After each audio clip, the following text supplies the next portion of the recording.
Good thoughts only पर आप सभी का स्वागत है। आइए कहानी सुनते हैं। गंगा नदी के तट पर एक धर्मशाला थी। वहाँ एक गुरुजी रहा करते थे। वह दिन भर तप और ध्यान में लीन होकर अपना जीवन यापन करते थे। एक दिन जब गुरुजी नदी में नहा रहे थे, उसी समय एक बाज अपने पंजे में एक चूहिया लेकर उड़ा जा रहा था। जब बाज गुरुजी के ऊपर से निकला तो चूहिया अचानक बाज के पंजों से फिसलकर गुरुजी की अंजलि में आकर गिर गई। गुरुजी ने सोचा कि अगर उन्होंने चूहिया को ऐसे ही छोड़ दिया तो बाज उसे खा जाएगा। इसलिए उन्होंने चूहिया को अकेला नहीं छोड़ा और उसे पास के बरगद के पेड़ के नीचे रख दिया और खुद को शुद्ध करने के लिए फिर से नहाने के लिए नदी में चले गए। नहाने के बाद गुरुजी ने अपनी शक्तियों को इस्तेमाल करके चूहिया को एक छोटी लड़की में बदल दिया और अपने साथ आश्रम ले गए।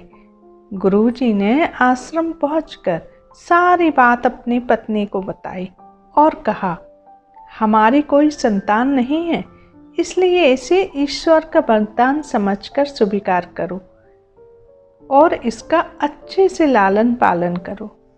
फिर उस लड़की ने स्वयं गुरुजी की देखरेख में धर्मशाला में पढ़ना लिखना शुरू कर दिया। लड़की पढ़ने में बहुत होशियार थी। यह देखकर गुरुजी और उनकी पत्नी को बेटी पर गर्व होता था। एक दिन गुरुजी को उनकी पत्नी ने बताया कि उनकी लड़की अब विवाह योग्य हो गई है। तब गुरुजी ने कहा, यह विशेष बच्ची एक विशेष पति की हकदार है। अगली सुबह अपनी शक्तियों का उपयोग करते हुए गुरुजी ने सूर्य देव की प्रार्थना की और पूछा, हे सूर्य देव, क्या आप मेरी बेटी के साथ विवाह करेंगे? यह सुनकर लड़की बोली, पिताजी, सूर्य देव पूरी दुनिया को रोशन करते हैं, लेकिन यह असहनीय रूप से गर्म और उग्र स्वभाव के हैं। मैं उनसे शादी नहीं कर सकती। कृपया मेरे लिए एक बेहतर पति की तलाश करें। गुरुजी ने आश्चर्य से पूछा, सूर्य देव से बेहतर कौन हो सकता है? इस पर सूर्य देव ने सलाह दी, आप बादलों के राजा से बात कर सकते हैं। वह मुझसे भी बेहतर है क्योंकि वह मुझे और मेरे प्रकाश को ढक सकते हैं। इसके बाद गुरुजी ने अपनी शक्तियों का उपयोग करते हुए बादलों के राजा को बुलाया और कहा, कृपया मेरी बेटी को स्वीकार करें। मैं चाहता हूँ कि अगर बेटी की स्वीकृति हो तो आप उससे शादी करें। इस पर बेटी ने कहा, पिताजी, बादलों का राजा काला और गीला और बहुत ठंडा होता है। मैं इससे शादी नहीं करना चाहती। कृपया मेरे लिए एक बेहतर पति की तलाश करें। गुरुजी ने फिर से आश्चर्य से पूछा, भला बादलों के राजा से बेहतर कौन हो सकता है? बादलों के राजा ने सलाह दी, गुरुजी, आप हवाओं के भगवान वायुदेव से बात करें। वह मुझसे भी बेहतर हैं क्योंकि वह मुझे कहीं भी उड़ाकर ले जा सकते हैं। इसके बाद गुरुजी ने फिर से अपनी शक्तियों का उपयोग करते हुए वायुदेव को बुलाया और कहा, कृपया मेरी बेटी के साथ विवाह स्वीकार करें अगर वह आपको चुनती है तो। लेकिन बेटी ने वायुदेव से भी विवाह करने से इनकार कर दिया और कहा, पिताजी, वायुदेव बहुत तेज हैं।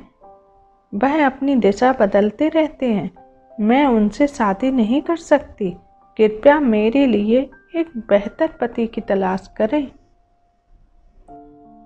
गुरुजी फिर सोचने लगे, वायुदेव से भी बेहतर कौन हो सकता है?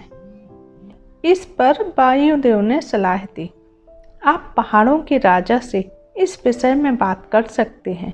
वह मुझसे बेहतर हैं क्योंकि वह मुझे बहने से रोक सकते हैं। इसके बाद गुरुजी ने अपनी शक्तियों का उपयोग करते हुए पहाड़ों के राजा को बुलाया और कहा, कृपया मेरी बेटी का हाथ स्वीकार करें। मैं चाहता हूँ कि अगर वह आपको पसंद करती है तो आप उससे शादी करें।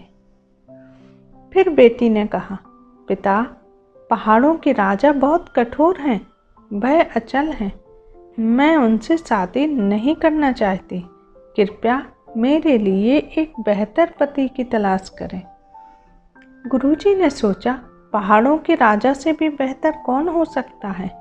पहाड़ों के राजा ने सलाह दी, गुरुजी, आप चूहे के राजा से बात करके देखिए, वह मुझसे भी बेहतर है क्योंकि वह मुझ में छेद कर सकता है।